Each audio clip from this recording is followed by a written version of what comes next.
You've got something. So look, thank you for coming. I don't know how many of you, if you could, oh, hello, Anne. Maybe some of you have been to the distance resistance events before, but I'll quickly say that, you know, we did this because we knew we were kind of being physically distanced, but we were refusing to accept that we had to be emotionally or socially distanced really from each other. So that was kind of the genesis of doing this in the first place. And we've had, this is our 4th week now of conversations with varying types of attendees and themes. Some of you came along last week. I think some of you were there for last week's conversation where we had, we just talked about with a psychologist and a psychotherapist, a little bit about how, what we're dealing with in terms of the being at home and the coronavirus crisis, how it was affecting our way of seeing the world. And I wanted to let you know that got some really amazing notes from some of you about that content last week, including one that I got just now from somebody who unfortunately had their relative had been ill during coronavirus, and they'd found some of the insight in it quite powerful. So you never quite know what's going to happen in these conversations, and I'm sure tonight will be no different, really. I should say quickly that I've got Nick Bennett hosting with me today from Hyper Island. Nick helps me keep a kind of handle on this because Hyper Island, as you can imagine, are really good at the internal use of technology like this to get teams connecting and helping train and develop people. So I'm very grateful that Nick's every week, long suffering, up at the back, watching what's going on and helping out. And we do record it. So later on, we'll be asking you guys if you want to ask some questions. If you don't want your face to appear on video for some reason, then do feel free to mute your video feed and you won't be shown. Tonight's theme then, should we cut to it? Tonight's theme, I mean, after having done psychotherapy and psychology last week, we thought we'd really lighten the tone and talk about personal crisis this week to go even deeper and harder into it. But we thought that we're quite interested in the idea that there's a lot of conversation right now about how the world is likely to change as a result of coronavirus, and it fits into a broader conversation that we're certainly aware of all the time about how organizations, be it public or private sector, need to transform themselves and change how they work. And that's something we think about a lot. And what we really are interested in is less the sort of endless focus on the technology side of it, which we all hear endlessly about, and it's important, of course, but more about the sort of personal side of change, because what we see a lot is that people spend a lot of money on technology to help drive change, and then nothing actually happens. A bit like the years and years that none of us managed to work remotely via Zoom until the last 3 weeks. You know, and suddenly we're all able to do it. So we're really interested in taking a more personal lens, and we thought, what could be more personal than speaking to people who'd undergone, you know, big changes in their lives, really, and understand a bit about how that had happened, what the outcomes were, and how that had transformed their experience and the sense of where they were going now in the world. And maybe we could learn from that, both for ourselves right now, for our families, for how we handle coronavirus, for, you know, for work as well, perhaps. So that's the broad theme, if that makes sense. Now, I'm going to introduce our speakers to you. Maybe our speakers could wave their hands so you can identify who you are, and then we'll come to turn. So this is Barbary and Kate, who are our speakers tonight. And I think what we'll do is I'll introduce Kate first. You can tell us a little bit about yourself, and then we'll get into some questions, and then we'll get on and talk some more. So, Kate, if you're happy to start, why don't you introduce yourself to us and tell us a bit about who you are? I thought you were going to say through the medium of dance. Can do that as well if you want. I'd like to do that. It'll be a light way to start the chat. Hello, I'm Kate, and I am the founder of Push, and Push is a wellbeing and performance company. We say that we help make companies more human. And everything we do is about really kind of tapping into people, kind of helping them understand themselves a little bit better, and therefore performing a bit better, and consequently, of course, the impact that can have on their organizations as well. But this is obviously me and my current guys, and before this I worked in media for 16 years, or as I like to call them, 16 long and drunken years, and you know, loved everything about it, but probably towards the end of it loved it a little bit less. And I actually ended up being signed off with stress, which was pretty crappy, to be honest with you. Excuse me. And it was at that point that I decided that I wanted to do something. But I wanted to do something different. I knew that this kind of media life wasn't fitting me anymore, which was probably at the heart of why the kind of breakdown had happened in the first place. And that's where I came up with the concept of push. You know, and push, you know, comes from a genuine place of, you know, understanding that there are a lot of other people that were going through not dissimilar to me, as there still continue to be, and, you know, a desire to want to understand why it was happening, but also then to do something about it. So before we get into the story, I want to get into detail really with you about the story of what happened and how it evolved, and where you've taken all that experience since then. But on a lighter note, I think I get a bit of a sense of you from this strange medium of Zoom. But tell us, how would your friends describe you?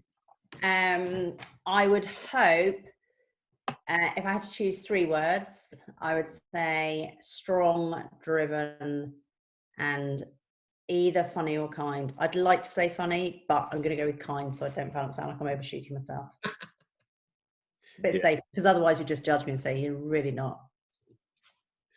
So, okay, tell us about the story then. So, you were a kind of high-flying media executive. I mean, maybe medium flying. A medium flying, a medium altitude executive flying, and then. So, what happened? Tell us the story of what happened and how you knew it was right. So it was January. Well, it was 2014, and the kind of darkest days were around July. But I could tell there was a build up from around January time. And it wasn't that anything was really wrong. It was just that I felt like I was just existing, you know. And I look back on that time now, and it was very much like I was just kind of sleepwalking through life.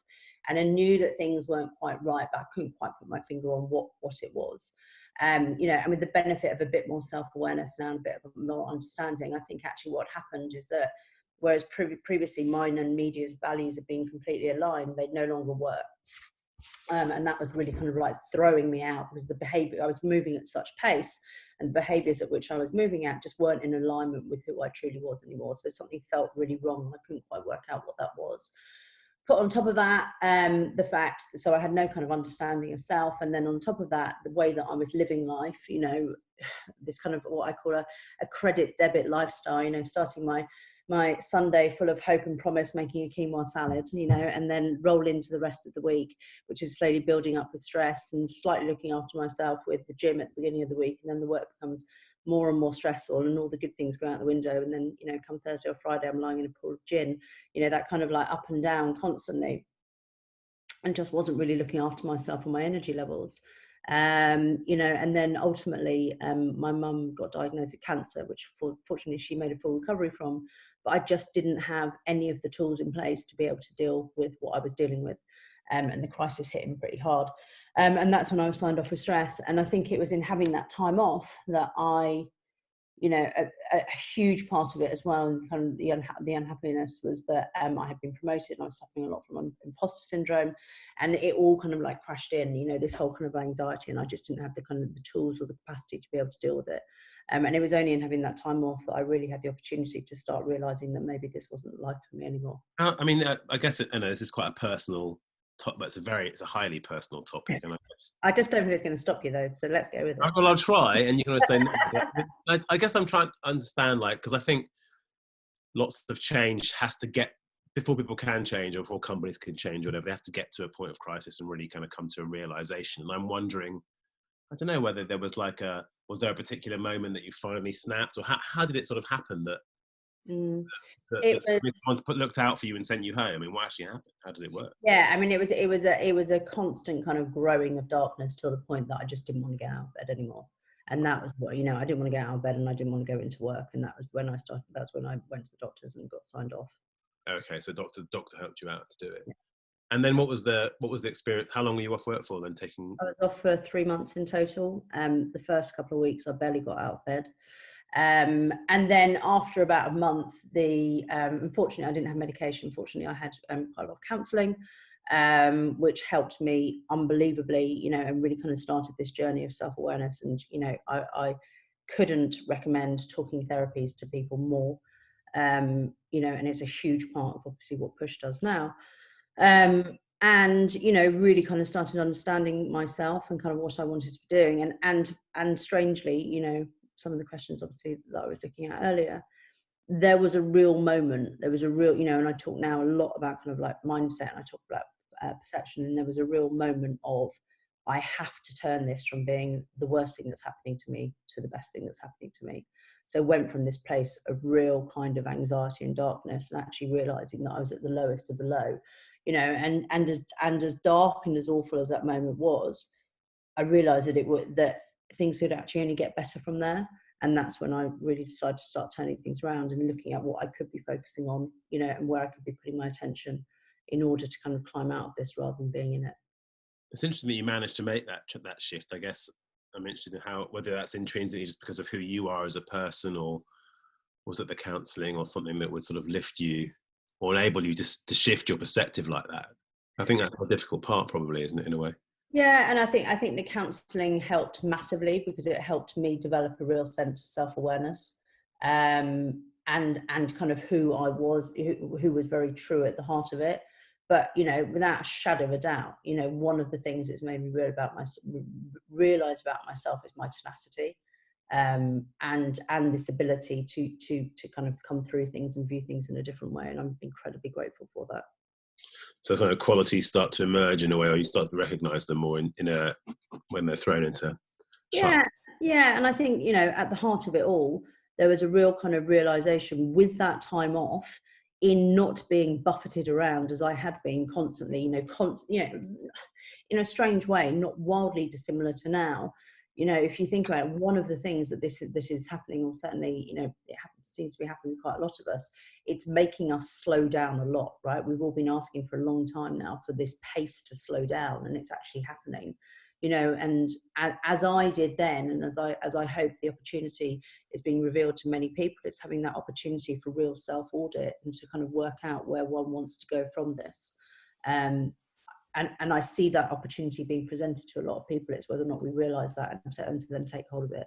The one thing I was very grateful for is that actually with that time off, I then had the opportunity and the energy to then divert, as I said, my attention and consequently my intention. And I hope that, some people have not similar now. So tell me then how you go from realising at the bottom of the curve that things could be different, and you could reframe it, and you could reveal your qualities, and you could turn this into an opportunity rather than a threat. How does that then end up in you founding a company? What's the journey between those two things? Because I guess that's the truth of personal and organizational transformation, is you reach the dark spot, you decide you're going to do something about it, but then the climb up is hard work, right? What was it like? Yeah, of course it is. And if anyone here has their own business or has ever started their own business, wow, I mean, doing something like that, the personal journey has, and I hate the word journey, so please forgive me for using it, has been something I had no idea what it would be like, right? It's and all of it came down to a deep rooted desire and a real sense of purpose, right? I really understood what I wanted to be doing, and therefore that was the thing that drove me on when times were hard. Physically, like literally what happened, I was very fortunate. I turned around to Mindshare and just said, look, I don't think I want to be here anymore. I don't think you want me to be here anymore. And consequently had quite a frank conversation about me leaving and buying my way out of my contract, which then supported me for the first few months. And I had some funding from some friends and started as a retreat initially. And then it was from there, it was then, for me, actually, another thing I really feel is that, I do genuinely believe that sometimes if you're on the wrong path, the universe has got quite a funny way of knocking you onto the right one. And actually, even though times can be, even though things can be hard, if it's the right thing to be doing, you will find your way. And I consistently found my way through all of it because of that tenacity, and actually, whereas initially we started as a retreat, I then quickly realized that maybe that wasn't the right route for us, and we quickly evolved into something that was much more in-house and corporate wellbeing. It was a beautiful combination of not only my new world of wellbeing and my old world of media and the network that I had there. So then evolved the business that way. So there is always a way when I believe you are doing the right thing and you understand what the purpose is at the heart of it. So now when you think about the life you're living now and the work you're doing, and I know these are very unusual times, but when you look back on that moment of the transition and the transformation that you've been through, how are you different? How are you a different person now? I mean, I mean, it's like night and day. You know, the life I had then, yeah, I mean, it's just completely incomparable. And I think at the heart of that is a truth of really kind of understanding myself and behaving now in a way that is much more in line with what my values are. And I think, you know, one of the main parts about that is then making sure that my behaviors are in line with those values, you know, rather than something that's very out of alignment with them. And consequently, I suppose I'm less bothered about outcome and am more bothered about the behaviors that I perform. But strangely enough, in doing so, the outcome has actually become better. Does that make sense? Yeah. So that bit again then. So as you're worrying less about. As I worry less about outcome, as I'm less focused on outcome, I'm more bothered about the behaviors and making sure they're in line with my values. And in doing so, the outcome is actually improved. Why is that then? So explain to me why that happens. No, because I think I'm a lot happier in, because I can put a lot more passion into them. And actually, I'm less bothered by what maybe my previous measures of success were. And actually, I'm judging success based on my behaviors and those making me happy. Well, I feel like we all need to have our behaviours align with our values in Mm-hmm. quite some detail. So, what do you think about the current crisis now as putting us in an interesting place? Is there anything that, given what you've been through and how you've emerged from that experience, that's helping you to deal with it in some way? Yeah, I mean, I think, you know, again, it comes back to this place of how you view things, right? And I am, and as I said earlier, you know, my team and I are collectively trying to stay true to view this as a positive. Please let me be clear. I'm very aware of you know how incredibly difficult and challenging this situation is, but we're trying to look at the positives that it can bring in terms of how we're being a lot more innovative, we're being a lot more creative, the new conversations that we're having, exactly as I did previously. Then I think also as well, you know, on a personal level, I think it's incredibly interesting to understand, you know, what effect this is going to have on our habits or our behaviors moving forward. You know, everyone's saying, oh, the world's going to be completely different, you know, after this. And I don't know. I suppose part of me wants to see how long that plays out. You know, the point of a habit is that the habit is based on the ease of getting from A to B in the most easy and frictionless way. And what this has basically done, this situation has completely changed a lot of our environments in order to ensure that those normal behaviours have been thrown up in the air. So I think that'll be very interesting to see what happens there. I think that for me, one of the really big things, and I don't know if anyone else is feeling this, really interesting to see what other people say, is the impact that this situation is having on our identities. You know, so for me, it's really made me question a lot of that.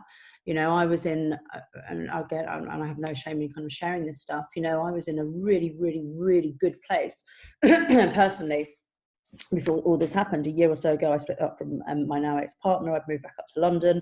The business was going really well. You know, all of my very carefully kind of manicured and perfected life was all in place, and I was feeling in a great place. And now going into this, it's like a lot of those things are kind of gone. And obviously, those are the things that make up a lot of what your behaviors and your actions make up your identity. And it's like, okay, so what do I want life to be like now? And again, if I can view it through those eyes of being more positive and going into it as an opportunity, then that feels like an exciting thing rather than negative. Yeah, thank you for that. So I'm going to come to the last question, then I'm sure I'll speak to Barbara and the floor. I'm sure we'll have some questions for you as well, and we can have a conversation. But if there's one sort of key learning from what you've been through that you could share with the rest of us, what might you say? I would say that the three things that are the most important in all of our lives are these. First of all, self-awareness, so understanding self in the first place. And, you know, I believe that knowing your own mind is the greatest gift that anyone can have. It's basically like having a superpower, right? So that's number one. Number two, then, is understanding your energy and what gives you and detracts your energy, so that you can better manage that. And I mean all of your energy sources, so physical, mental, emotional, and spiritual. And then on top of that, how mindset or more to the point, the power of your mind in controlling your brain and the opportunity that gives you. And those three things combined really can make you quite unstoppable. Yeah, wow. Okay, I love it. Thank you very much. Thank you, Kate. Barbara, are you up for telling us a little bit about your story as well then? Sure. Yeah, we can hear you. It's good. So, Barbara, tell us about yourself and your story, and then we'll get into it. Okay, great. I was on the seminar last week and I really enjoyed it. So it's really fun to be asked to come back and tell a little bit about my story, which I should say is a story that I'm used to talking to family and friends about, but this is the first time that I've ever done it in a more kind of public setting. So and bits of it can run a little dark. So we'll see how we go. So I'm Barbary. I'm from Belfast in Northern Ireland. I'm used to pointing out that Belfast is in Northern Ireland because I live in Philadelphia now, so I have to tell Americans where Belfast is, but probably most of you know where it is. I'm 46. I grew up in Belfast in the countryside. My parents have a mixed marriage, Protestant, Catholic, English and Irish, and so I've spent my whole life kind of crossing boundaries and moving between different communities. And lo and behold, I found myself now living in the States. I moved here 9 years ago. I went to grad school here about 15 years ago, and that's where I met my partner. And then we finally managed to get me over here in one piece. And that was in November 2011. And a month after I got here, we were starting a new business. So we were going through a process that I'm sure loads of you are familiar with, of kind of hustling and trying to get new clients and persuade them that they should hire me, even though they had never heard of me. And I was in New York and going to meetings, and I was on the subway, and I came up the subway stairs onto the street, and I came up them too quickly, and I fainted on the street, and I fell on the street, and I sort of smashed my face up, and I came to, and I was kind of bleeding, and there was a circle of people around me. And in New York, you don't touch someone if they're bleeding on the sidewalk. So the people were kind of pretty frightened, and they called an ambulance and they took me to the hospital. And actually, before I had gotten to the States, I had been fainting for about 4 or 5 years, and I'd been tested and they'd never found anything at home, and generally kind of saying, well, you should pull yourself together and lose some weight and get fitter, and it's, go about your business. But in the hospital in Manhattan, they took an EKG and they could see that my heart was doing some very odd things. And they kept me there for 5 days. And eventually what they diagnosed me with is a rare disease called pulmonary hypertension, which is a degenerative disease that doesn't have a cure. And so in those 5 days, I discovered that I'd actually been dangerously ill for probably about 4 or 5 years before I was diagnosed, that I was never going to be able to have children, because if you have pulmonary hypertension, you can't carry a pregnancy to term, and that the disease was going to kill me almost definitely before I was 50, and probably a lot sooner than that. And so I went back to Philadelphia, where they had found me a cardiologist who is still my cardiologist, who's amazing, and he treated me very aggressively. But in that first year, I was in hospital a lot. Here we were starting a new business, and I wasn't working very much, and I was kind of reeling from what was happening to me. And then since then, that was 2011, I've had a kind of almost a decade of one health adventure after another, because I had the health condition, which I was getting used to, and then I had a brain tumor, which was completely unrelated, and that was taken out with surgery, and I lost the hearing in my left ear. Then I had tumors in my lungs, which they thought were lung cancer, and it was all fine, but they took a good third out of my lung at the same time. And now I have a second brain tumor, which is benign, but the second brain tumor is never a lot of fun. And I think the other part of the story of all of this roller coaster is that being a seriously ill person in the States is a financial disaster. Yeah, right. And so we have been up to our ears in debt. I would say now we're kind of up to our waists in debt, which is definitely better than it was, but it's still very hard and very frightening system to kind of manage and navigate. And at the same time, I'm actually doing very well in my heart condition. And about a year and a half ago, my cardiologist said, the drugs are so good and you have had no disease progression, so you're probably not going to die. So now I think I'll probably live till, well, I don't know, a ripe old age, but some old age, which has actually turned out, which is sort of magnificent, exciting, wonderful news, but has been equally head-wrecking for some particular reason. And in the midst of that, we have built this amazing business, which I'm very proud of and love doing the work to change the world.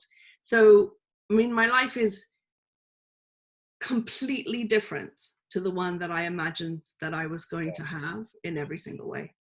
Tell me, I mean, there's a lot to dig into in there and to talk about, and that was a pretty powerful opening response, Barbara. But tell me, maybe just tell us what your business actually is, because Sure. I think it would help to understand a little bit about who you are, really. Yeah. So Dragonfly Partners is a consulting firm. There are 8 of us, and we work with political organizations who are trying to change the world. And those political organizations, where we come in is when they are stuck for some sort of reason.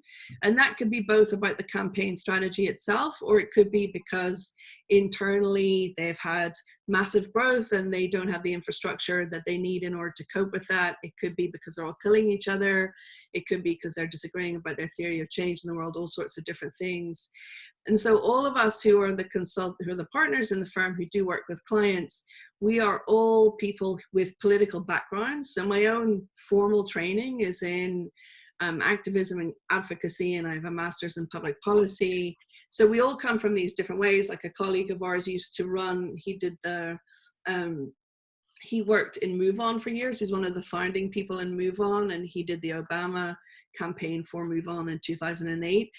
But what we are people who, over the years, for different kinds of reasons and in different ways, because we have quite an age span, became very interested in how groups function and group systems. And I'm particularly interested in how groups resist change or can engage with change and find their way through. So we get brought in to help groups get unstuck. And sometimes, you know yourselves, you will work with clients. So sometimes that's a short-term gig.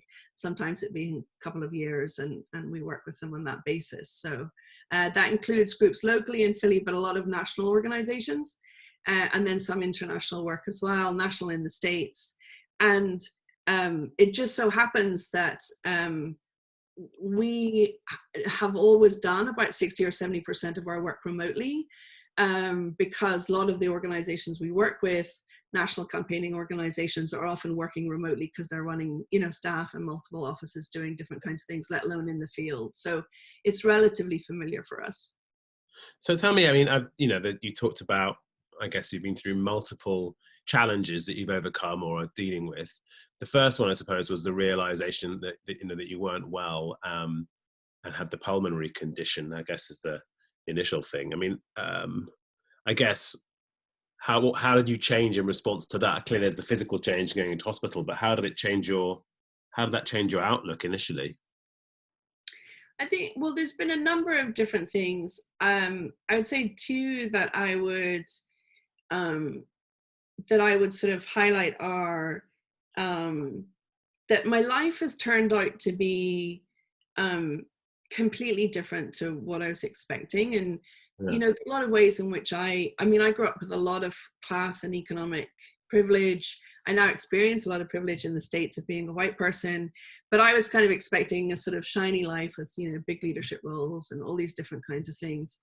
And my life now is quite small. It's very constrained in these ways that my the physical restrictions that I experience, for me, social isolation or social distancing is a kind of constraint that's really only an extension of the constraint that I already experience. And I think that 2 things I would say about that is, one, that being in the US, and in my particular subculture in the US, where people are allowed to talk about their feelings, meant that I could shrug off some of my natural kind of trained stoicism from being, Irish and English, where I would think I would have been like, you know, it's just the way it is and I should figure it out and be glad that I'm not dead. Whereas I think because with my peers in the States who were all like, how are you feeling? How are you feeling about it? I was able to say, like, I mourn the loss, this loss of the life that I didn't have. I'm really sad about it. And I think that that's a lesson for where we are now, is this crisis does involve grief and loss. And there's no point in just jumping straight to like, well, that's just the way it is and we should carry on. You can simultaneously have moments of like, it's really sad. And I miss the things that I might have had, you know. And for me, those things have been big things. And I think that we don't do ourselves a service if we just gloss over that. And then I think the other thing is, you know, I saw, you know, when you're sending out an email, you're saying, you know, Barbie doesn't allow her condition to limit herself, but it does limit me, and I'm okay with that. And I think that there's a piece around acceptance of constraint, which is a really important lesson for me. You know, I have to take my meds 4 times a day. They're timed. I can never not take them. They're keeping me alive. Right. And so I think you can spend a lot of time in talking about how unfair constraint is. But if you've never experienced constraint in your life, that's really only because you're either incredibly lucky or incredibly privileged, because most people live constrained lives. And I think there's a piece there of making your, like, how can I think I've learned a lot about bending like a reed in the wind, as opposed to spending too much time being like, you know, this is the way I thought it was going to be and it has to be like this. Yeah, I like that. I like that. That reed metaphor is really interesting in that respect. And then I guess I feel like I want to ask you about, you know, when you heard that actually because of the drugs and because of your response to them and how you've been living your life, that you said it was a real crazy for you to deal with the idea that wasn't going to be quite as terminal as you'd originally anticipated. I mean, tell us a bit about that, if you don't mind. Like, how has that shifted now, your outlook, once again? Yeah. Well, I think that when my experience of, I think that the truth, so people are afraid of death. Most people are they're afraid of illness and they're afraid of death.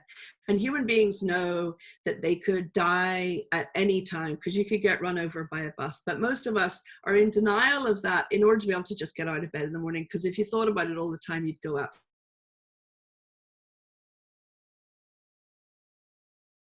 Into you, it sort of draws that veil back. And I lived like that for a long time, and oddly enough, I mean, I'm afraid of a lot of things, but it turns out I'm not afraid of dying. And so I have thought about it a lot and lived close to that.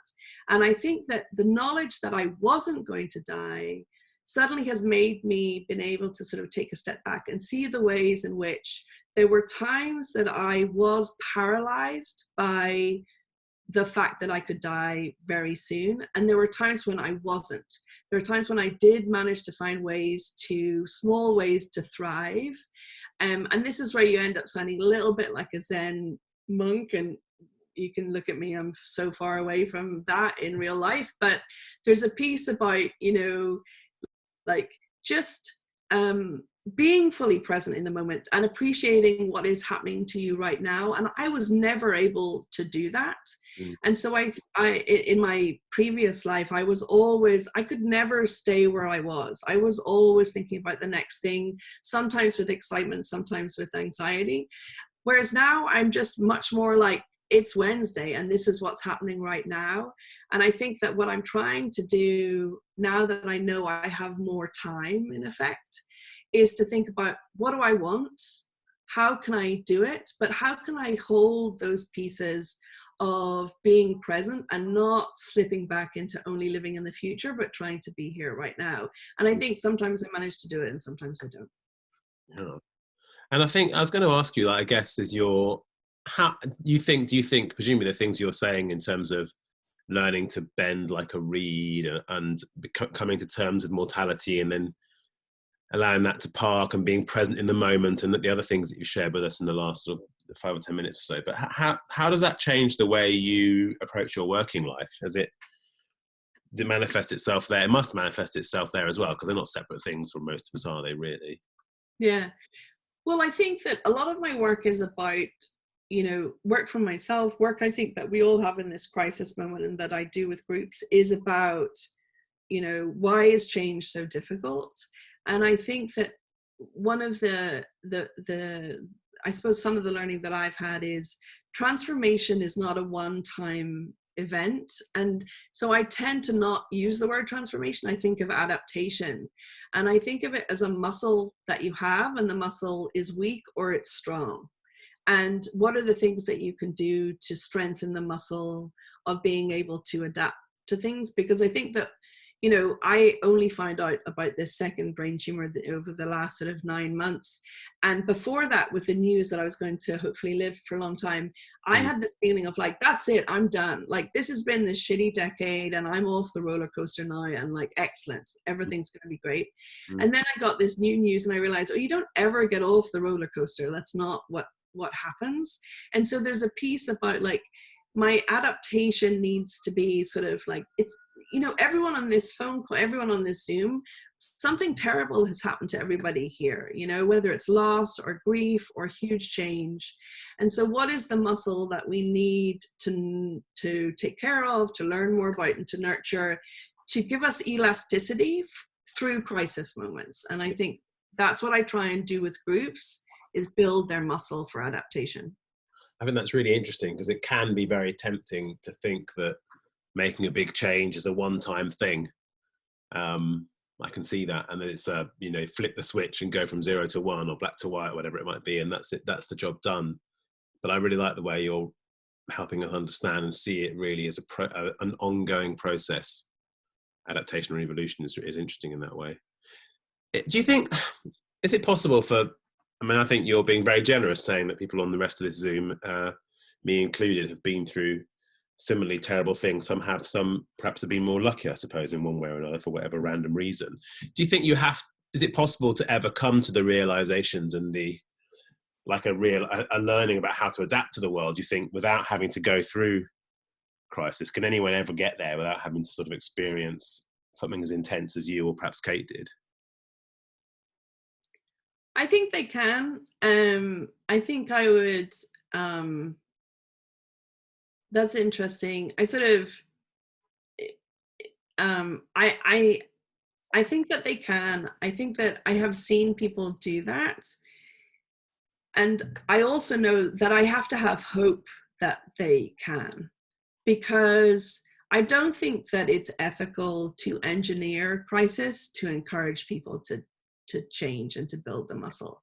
So if you're working with a group of people, many of whom may have experienced, profound challenge, but some who haven't, and especially so I'll give you the example of, we do a lot of work around race and equity inside organizations, political organizations. So these are political organizations who very much have the values of wanting to be equitable, because that's their work out in the world. And then they see that inside their own organization, they look around and they're like, oh my God, here's all these white people leading the organization. How come we have no people of color in leadership positions? So I know that in the private sector, you are also, trying to address this particular question.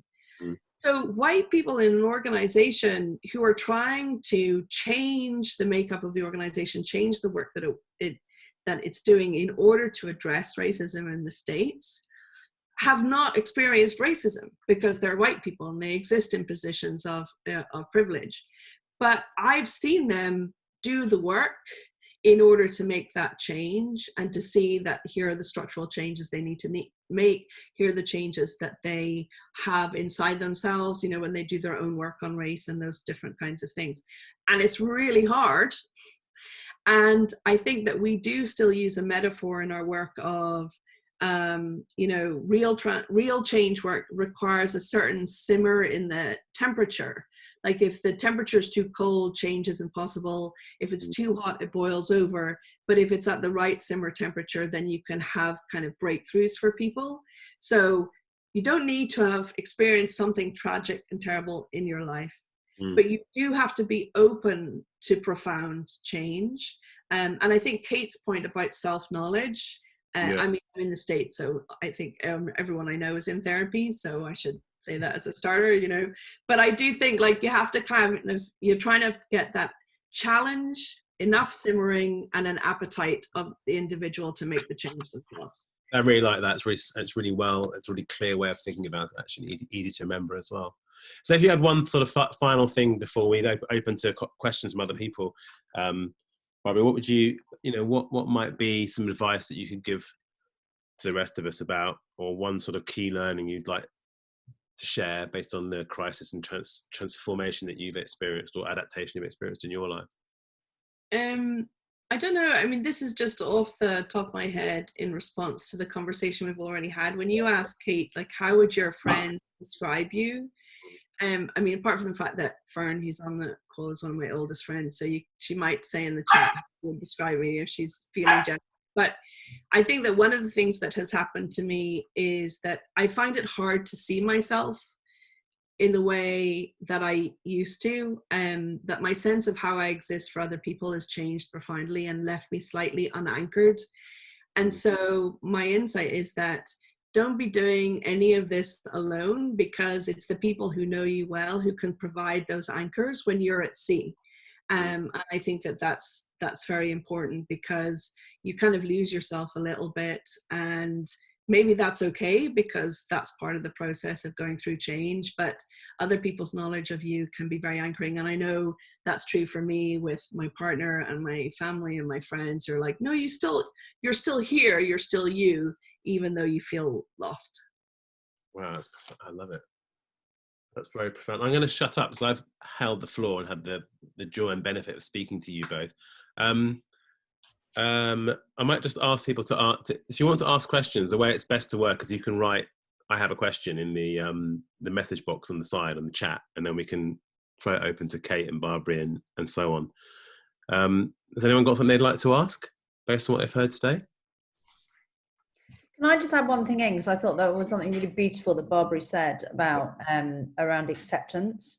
And actually, you know, that you asked about, does someone need to experience crisis? The thing is that we would all have a different judgment of what crisis is. What crisis is to me versus to someone else would be entirely different, you know. And actually that comes down to the stress that we feel where our expectations aren't being met, you know. And actually, if we can accept much more what is, then the stress comes down. And that's, for me, I think, you know, again, has been a huge learning over the last few years. There's a wonderful book by Byron Katie, if anyone knows it, which is called Loving What Is, which is absolutely fabulous, and you know, can genuinely change one's mind in terms of, you know, what crisis truly is, and indeed how we react to it. What was it called? Maybe you should write it in the chat so we can see it. Loving What Is that what you said, Kate? Loving What Is by Byron Katie. The question that I'm going to open to you guys that has been posted by Declare Interest, my sister, not showing herself quite as I can see on video, but is there, which is, I love the way you talk about, you know, the ability to adapt, I guess, as a muscle. How can we build that elasticity? Either of you, Barbara, maybe you want to start? Good question. I think that when I do it in group work, it's about trying to have that simmering temperature. So encouraging people into situations that are sort of harder, where they are challenged, where they have to sort of deal with particular things over and over again. I think one way is through therapy and coaching as well, because it challenges your own sort of sense of self and challenges you to change. I mean, I think you enter into those relationships because you have an appetite for change. But yeah, I don't know, I'd have to think about it. I think that's a good question, because like I said, I don't recommend that people go through what I've gone through in order to have that muscle of adaptation. I'd love to hear what other people do in order to try and build up that muscle. Well, that's great. So why don't we open that question and flip it around the other way? How does anyone else stay adaptable, or how's anyone else found ways of handling that? Because lots of you have been through change. I know, even people that I know on here, I know well, some of you, you've been through big career or life changes. How do you maintain that adaptability? Someone going to answer?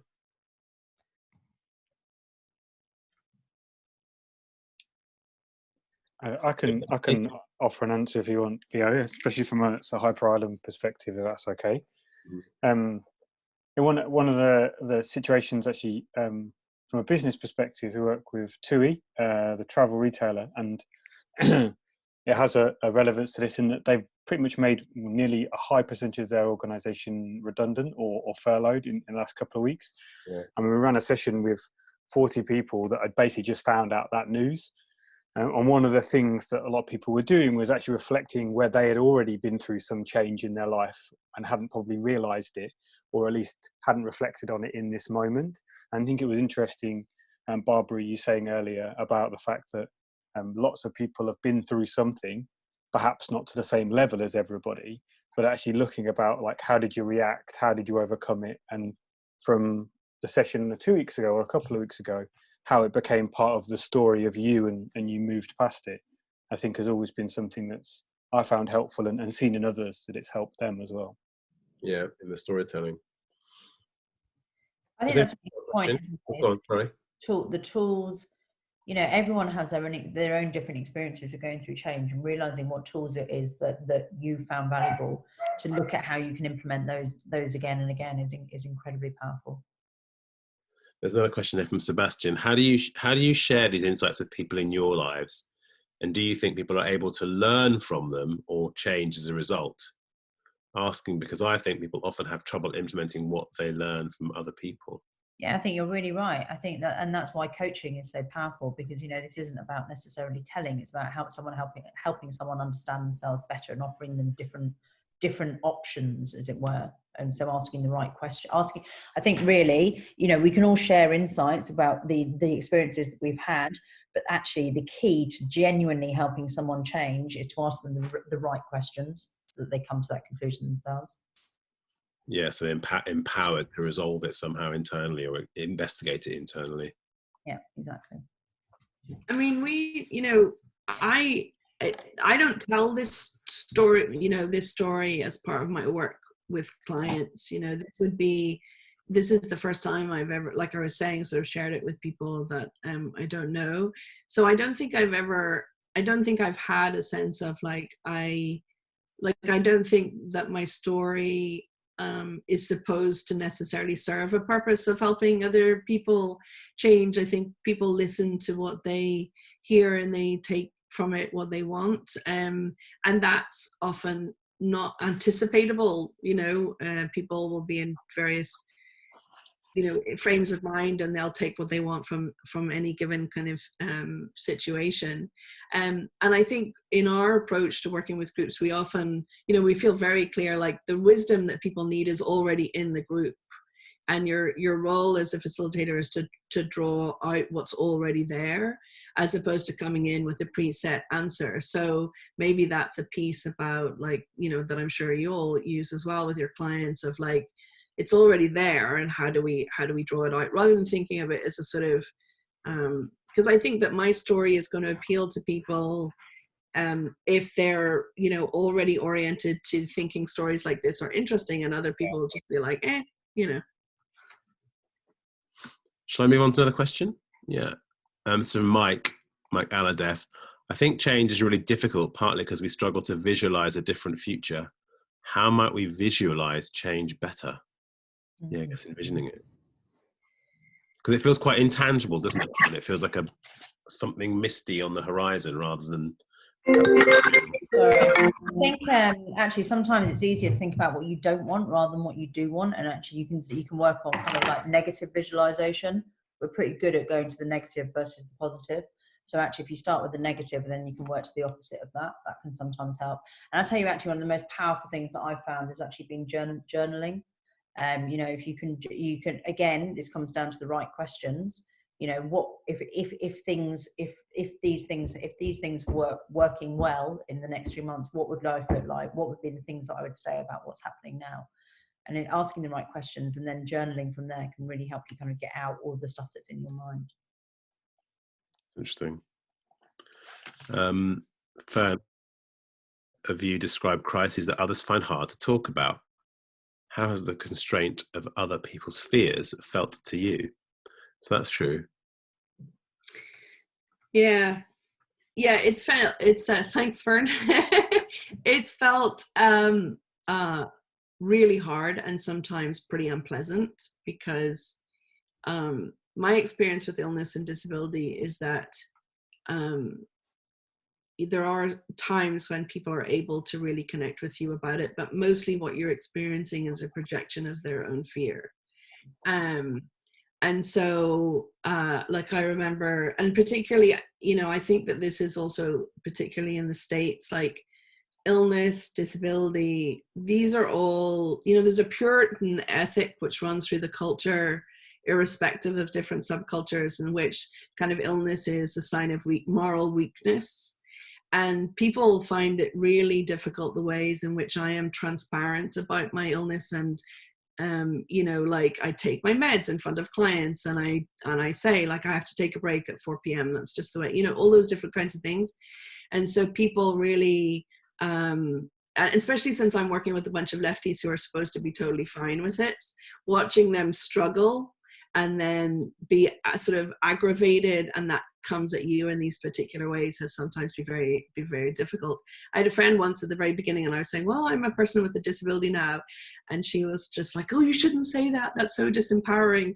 But I was coming from Belfast and a life lived around disabled people who are the most fierce activists that I'd ever seen. And the idea for me that claiming that identity, just as I had claimed my own queer identity, like, why wouldn't I claim my identity as a disabled person and see strength in that? But they were terrified that I was sort of taking on something that was going to like box me in. And I was like, that's your stuff, So sometimes I found it, it's hard. People just put their shit on you. Rebecca, I don't know whether, Rebecca, you've got a question or it's like an observation, I think, but I'd be quite interested to hear it if you were open to speaking. I could unmute you, and I don't know whether you're open to telling us what you're thinking. It's just quite interesting to hear different voices. Sure. Hi, Rebecca. Hi. Full disclosure, I'm Barbara's business partner and also the aforementioned partner who she came to America to be with. But I was just reflecting that I heard this conversation happening on a bunch of different levels. Yeah. And that we are all kind of fluidly moving from what do we do to manage ourselves personally, like Kate, you said the three most important things are, and I'm hearing like, yes, those are, how do I manage myself? And then Barbie, you were going back and forth between how do I manage myself and then how do I interact with a group through its desire to change, and then echoed in the whole conversation is how do we, like, for example, Nick, your example, it's like, how do we interact with the larger organizational system or society as we go through these things? And even though we use the same words of change and attention and resistance, they seem to apply in some ways in parallel, but in some ways quite differently at these different levels of systems. It's just a reflection. It isn't. Yeah, that's really interesting, isn't it? And they're kind of sometimes I guess they are working in parallel or in tandem and connected, and sometimes they might be very jarring, I suppose. I don't know whether Kate or Barbara, you want to comment back on that or respond to any of that? I think the I versus we debate is coming up a lot now, isn't it? Given everything that we're going through, and actually for me, the kind of, we're falling much more into the we category. And I think that's something coming up quite a lot. So I think actually, how we can all come to the sense of community that I'm seeing at the moment, like never before. So I think that actually will become something that grows over time. I think that's one thing that I hope is a habit that will stick.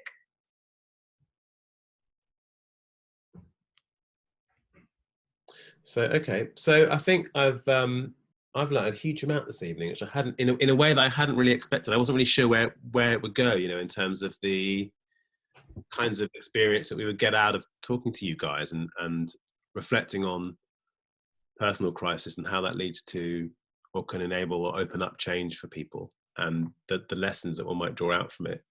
I wonder whether anyone else has got something they would be interested to ask to our speakers, or indeed to anyone else. Tim, you've got a question. Is the struggle people have, and so Sebastian, is the struggle people have with change in some respects a modern phenomenon?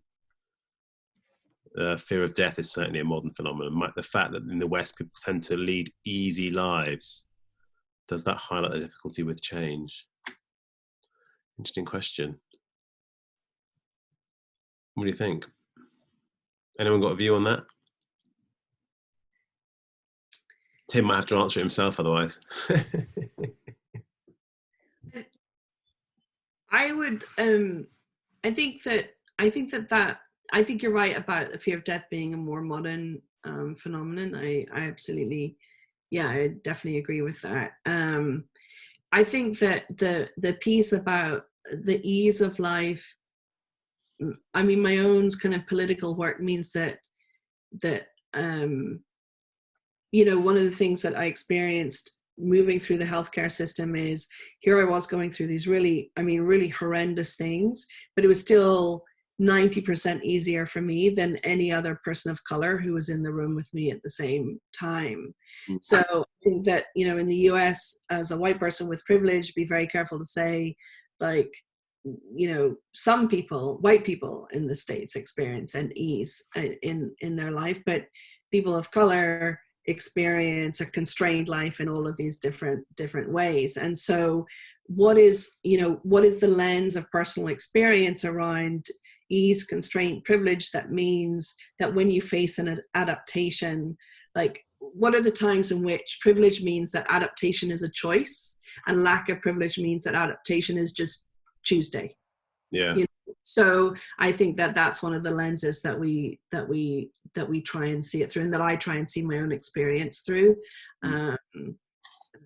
Yeah. People can't change. I was writing that down. Okay, unless you want something to add there, I'll ask Sebastian's question, and maybe that'll be our closing question. I think this is a fascinating one because you hear this quote all the time: "Never waste a crisis." Do you think it's possible to waste a crisis by not using it as an opportunity to change or improve? I think that we only choose to finally change when the crisis is big enough to make us. You know, I had lots of opportunities before this happened to know that things weren't quite right, but it was only when I got to that absolute tipping point that I knew that that was the final place. And so I think there could have been lots of moments prior to that could have been seen as quite a dark place. But it was only when I got to that final place that was to me, or rather, it could have gone on even further, right? But for me at that moment, that was the final. That was the lowest for me at that place. Yeah. That's when it became, I could no longer sit within the discomfort that I had to make the change. Go on, sorry.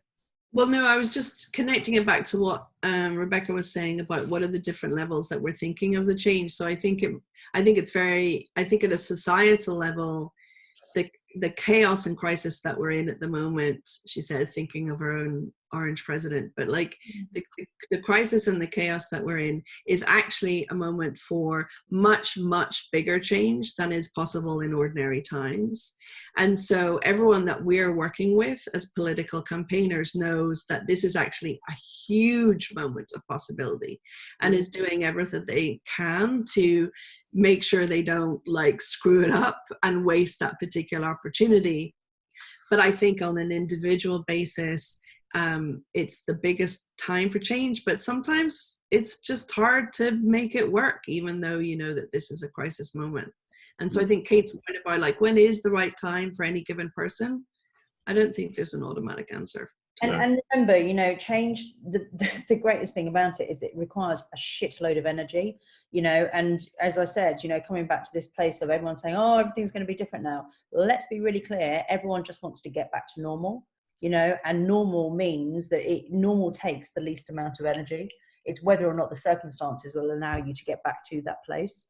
But, you know, I think that in order to have continued change, you either have to be genuinely just uncomfortable in this place, and that is uncomfortable within this place, plus the right amount of energy to keep you going within it. Yeah. And unless you cannot go back to where you were, right? And that's the point, isn't it? The place has to be so uncomfortable that you cannot go back to where you were, or for some way it's prohibitive. You know, my place became prohibitive. Yeah. And that was the point that kept propelling me forward, despite the fact it was bloody difficult. And I guess what we don't really know at the moment collectively is quite what level of, how much we can go back to whatever normal was. And I think there'll be a lot of it that will be normal, and people will still want to go and buy clothes for the weekend and go and get drunk in the pub or whatever else. But it's interesting to see quite what will change going forward. It's quite fascinating. But, it comes back to this place that habits or behaviours are the easiest means from A to B. It's only when you change that landscape or that environment that people won't go back to what was there before. Yeah, I like that. I think we'll probably call it to a close. Any final comments or thoughts from anyone on the floor? Anyone on the screen? My old-fashioned, word my language from the pre-Zoom world doesn't work anymore. I don't know whether Kate and Barbara have done a brilliant job of giving us like a very deep and very personal and honest story to everyone today. I think that is really very, very powerful actually. And you can see them in the comments in the chat. I'll read them to you, Barbara. People saying they're very grateful and it's very insightful, and thanks for the openness and the honesty of what we heard today. Is there anything you'd like to leave us with? I know it's tough and you've done a lot of talking already, but is there any sort of final thing you'd like to, I don't know, as a parting word to the floor, to the room? Barbara? No, just thanks for everyone. I felt people were generous and listening really well, and for such an unnerving story. So I'm grateful for that. Thank you. No, well, it's brilliantly told and fascinating, and it was very compelling actually to hear what you had to say. I think I'd add, if people have time now, the opportunity for self-audit shouldn't be ignored, to actually genuinely understand what lies at the heart of all of us. And I'm writing an article about this at the moment. Whilst the temptation to reside in a world of Netflix may be strong, actually, to use this opportunity for self-development or at least self-care will be the thing that kind of guides us out of it, because otherwise it'll be bloody hard to get out of. And I do worry about people's mental health. So, to protect that and to put that first, I think is going to be one of the most important things. I think in particular now, I feel like we're going into a real kind of fallow period. So that is, for me, one of the things to really call out to people to genuinely look after themselves. Yeah, I think that's really interesting. We had an awful lot last week about being, having some compassion for yourself and compassion for others. Maria wants to know where's your article coming out? It's going to be it's going to be in our newsletter, and it'll be on all of our social channels as well. So Push's and my own as well. Thank you very much. I'll share it with you guys. So. Please do. I've put in the chat, if you can see it. I'd love you to have a look at our little mini questionnaire and tell us about how this event has gone. We're going to try and we're going to keep doing them, and I think that they're fascinating to me, and I hope you've enjoyed them too.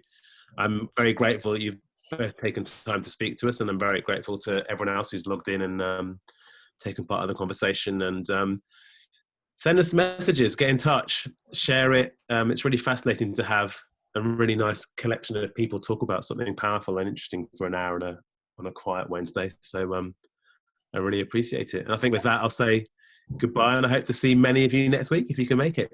Thanks again, Kate and Barbara. That's amazing. Thanks. Bye.